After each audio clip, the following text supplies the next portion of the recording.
Bismillahirrahmanirrahim. Assalamualaikum warahmatullahi wabarakatuh. Alhamdulillahirrabbilalamin. Assalatu wassalamu ala ashrafil anbiya'i wal mursalin Sayyidina Muhammadin wa ala alihi wa ashabihi. Rabbi syrah li sadri wa yassir li amri wahlul 'uqdatam min lisani yafqahu qawli. Amma ba'du. Pertama-tama dan yang paling utama tentunya, marilah kita panjatkan puji dan syukur kehadirat Allah Subhanahu wa Ta'ala, karena berkat rahmat dan hidayahnya, alhamdulillah kita masih bisa merasakan nikmat-nikmat Allah yang sangat luas ini. Tak lupa pula salawat dan salam semoga tercurah limpahkan kepada junjungan kita Nabi Muhammad Sallallahu Alaihi Wasallam. Nah, teman-teman sekalian, di video kali ini saya akan mereview sebuah buku yang telah saya baca, yakni berjudul Tafsir Al-Quran atau sebuah pengantar tafsir Al-Quran yang ditulis oleh Dr. Muhammad Hussein Al-Zahabi, yang diterbitkan oleh Baitul Hikmah Press pada tahun 2016 di Yogyakarta. Nah, buku ini memiliki 3 topik atau 3 pembahasan inti. Yang pertama yaitu tentang ilmu tafsir, yang kedua tentang fase perkembangan tafsir, dan yang ketiga yakni tentang jenis-jenis tafsir. Nah, untuk itu marilah kita masuk kepada bab yang ke-1 yaitu tentang ilmu tafsir. A'udzubillahi minasyaitonirrajim. Bismillahirrahmanirrahim. Inna ja'alnahu Qur'anan Arabiyyan la'allakum ta'qilun. Wa innahu fi ummil kitabi ladaina la'aliyyun hakim. Wa innahu fi ummil kitabi ladaina la'aliyyun hakim. Shadaqallahul azim. Kami menjadikan Al-Quran dalam bahasa Arab agar kamu mengerti. Dan sesungguhnya Al-Quran itu dalam umul kitab Lauhul Mahfuz di sisi kami, benar-benar bernilai tinggi dan penuh hikmah. Maha benar Allah dengan segala firman-Nya. Nah, teman-teman, kita masuk kepada pembahasan yang ke-1 yakni tentang ilmu tafsir.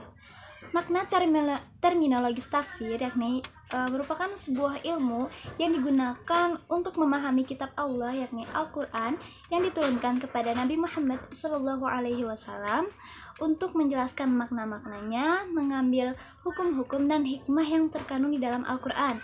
Nah, pengertian ini dijelaskan oleh Az-Zarkashi sebagaimana yang dikutip oleh Imam As-Suyuti. Lalu ada juga makna etimologi tafsir.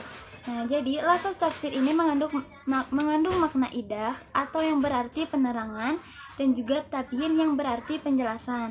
Hal ini sesuai dengan Quran surah Al-Furqan ayat 34 yang berbunyi, "Tidaklah orang-orang kafir itu datang kepadamu membawa sesuatu yang aneh, melainkan kami datangkan kepadamu sesuatu yang benar dan penjelasan yang paling baik." Nah, teman-teman, dari pengertian tersebut dapat kita simpulkan bahwa ilmu tafsir ini merupakan sebuah ilmu yang digunakan untuk penyingkapan tentang sesuatu atau untuk menjelaskan makna-makna yang terkandung di dalam Al-Quran, lalu untuk mengambil hukum-hukum dan hikmah di dalam Al-Quran, dan tentunya dilakukan oleh seorang mufasir dengan syarat-syarat tertentu. Nah, teman-teman, kita masuk kepada pembahasan yang kedua yakni tentang fase perkembangan. Di fase perkembangan tafsir ini, di dalam buku ini dibagi menjadi 3 fase. Yang pertama yaitu fase perkembangan di zaman Rasulullah SAW dan para sahabatnya. Lalu yang kedua yaitu fase pada masa tabi'in, dan yang ketiga yaitu fase kodifikasi. Nah, kita masuk kepada fase yang pertama yakni fase pada masa Nabi Muhammad SAW dan para sahabatnya.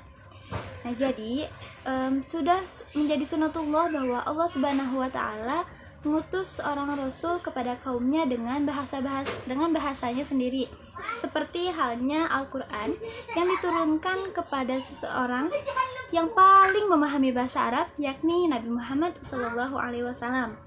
Nah, terkait dengan penurunan Al-Quran dengan bahasa Arab ini, Allah pun menjamin setiap keterangan dan penjelasannya, Hal ini seperti di dalam Quran surah Al-Qiyamah ayat 18 hingga 19. A'udzu billahi minasy syaithanir rajim. Bismillahirrahmanirrahim.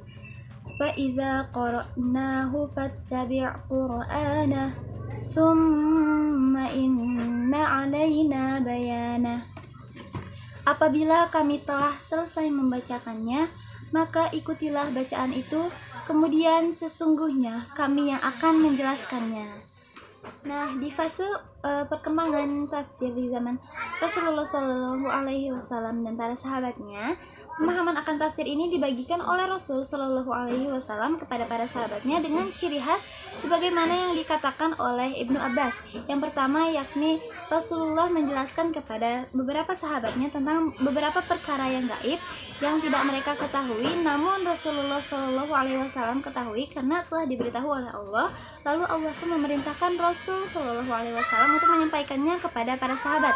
Lalu yang kedua yaitu Rasulullah juga menjelaskan kepada para sahabat beberapa hal yang termasuk dari bagian-bagian pengetahuan yang diketahui oleh para ulama dengan mendasarkan pada ijtihad, seperti ilmu-ilmu pengetahuan yang bersifat umum atau mujmal, lalu tentang pengkhususan atau takhsis al-am, lalu tentang pembatasan terhadap hal-hal yang belum terbatas di dalam Al-Quran yakni takyid al-mutlaq, dan juga beberapa bagian lainnya yang maknanya masih tersembunyi di dalam Al-Quran.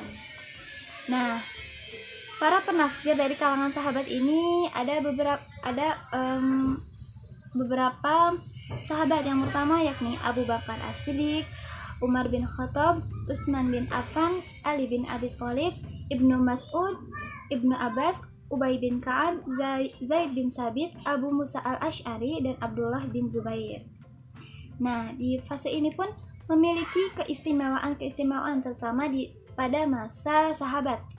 Yang pertama yaitu pada masa sahabat ini Al-Quran tidak ditafsirkan secara menyeluruh, melainkan hanya sebagian saja, atau hal-hal yang tidak diketahui maknanya oleh para sahabat itu langsung dipertanyakan kepada Rasulullah Shallallahu Alaihi Wasallam. Lalu yang kedua, di dalam tafsir pada masa sahabat ini tidak banyak ditemukan ikhtilaf atau pertentangan pendapat. Lalu yang ketiga, dalam beberapa perkara Al-Quran cukup dipahami maknanya secara global saja. Lalu yang keempat, dalam konteks penjelasan ayat secara linguistik, mereka cukup dengan menggunakan penjelasan yang seringkas mungkin, dan apabila membutuhkan penjelasan yang lebih, mereka pun merujuk kepada asbabun nuzul atau sebab-sebab turunnya ayat tersebut.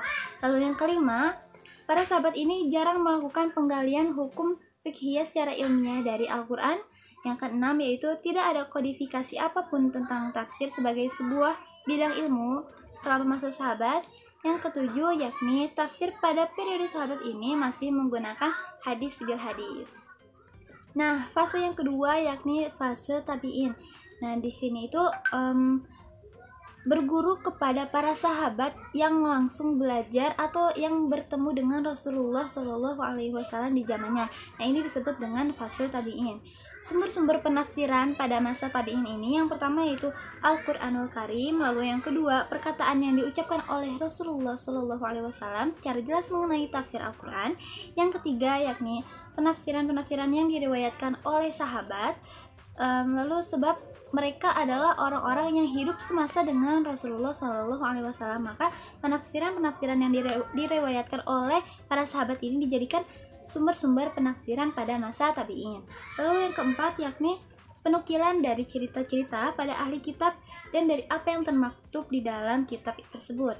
Dan yang kelima, metode ijtihad dan analisis yang dibukakan oleh Allah Subhanahu wa taala bagi mereka untuk memahami kitabnya. Nah, jadi sumber-sumber penafsiran pada masa tabi'in ini yang poin nomor 5 ini menggunakan metode ijtihad dan juga analisis. Nah, masuk kepada fase yang ketiga yakni fase kodifikasi. Fase ini dimulai ketika awal Khalifah Bani Abbasiyah. Nah, di fase kodifikasi ini terbagi menjadi 5 tahap. Yang pertama yaitu ada tahap ke-1 yang tidak lain merupakan fase ke-1 dan juga fase kedua, yakni fase di mana zaman Rasulullah Shallallahu Alaihi Wasallam, fase di zaman sahabat dan juga di zaman tabi'in. Dan dalam tahap 1 ini, pada fase ini belum ada kodifikasi tafsir yang sistematis. Lalu masuk kepada tahap yang kedua, yakni dimulai dengan kodifikasi terhadap hadis Nabi. Nah, jadi tafsir masih menjadi salah satu dari bab-bab atau masih menjadi subbab dari beberapa bab yang ada dalam kodifikasi hadis dan belum menjadi bab sendiri. Lalu yang kedua, di dalam tahap kedua ini belum ada kumpulan hadis yang secara khusus digunakan untuk menafsirkan Al-Quran secara tertib, seperti dari surat ke surat, dari ayat ke ayat, atau dari awal ayat hingga akhir ayat. Lalu di tahap yang ketiga, yakni tahap ketika tafsir mulai memisahkan diri dari hadis dan terkodifikasi menjadi ilmu yang berdiri sendiri. Nah, jadi di tahap ketiga ini, mengingat di tahap kedua ini masih tergabung dengan ilmu hadis, maka di tahap ketiga ini tafsir sudah menjadi ilmu yang berdiri sendiri. Nah, di tahap yang ketiga ini juga penafsiran terhadap Al-Quran mulai dilakukan per ayat dan per surat secara tertib berdasarkan urutan di dalam Al-Quran. Lalu tahap keempat. Nah, jadi di tahap keempat ini masih tetap bercorak tafsir bil al-matsur atau yang sumber rujukannya itu langsung kepada Rasulullah SAW, para sahabat dan juga para tabi'in. Tetapi di zaman keempat ini terdapat perubahan-perubahan seperti sanadnya mulai diringkas, lalu banyak penafsir yang menukil perkataan atau pendapat dari para penafsir lain tanpa menganalisis atau mencari tahu lebih detail tentang orang tersebut.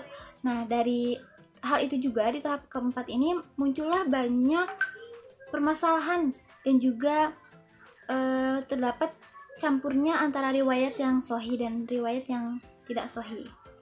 Lalu di tahap yang terakhir, yakni tahap yang kelima, yakni tahap yang paling luas dan paling panjang, yakni dari zaman Bani Abbasiyah hingga zaman sekarang. Nah, di tahap kelima ini mencampurkan tafsir bil al-aqli dengan tafsir bil al-naqli atau tafsir bil al-matsur. Nah, di tahap kelima ini juga muncul ilmu-ilmu baru seperti ilmu nahu, ilmu sharaf, dan ilmu kalam, dan juga ilmu lainnya. Masuk kepada bab yang ketiga, yakni tentang jenis-jenis tafsir. Yang ke satu ada tafsir bi al-matsur. Nah, seluruh penjelasan dan juga keterangan tentang makna atau maksud yang disampaikan Allah Subhanahu wa taala dalam ayat-ayat Al-Qur'an ini dinukil atau diriwayatkan dari Rasulullah SAW, sahabat dan juga dari tabi'in.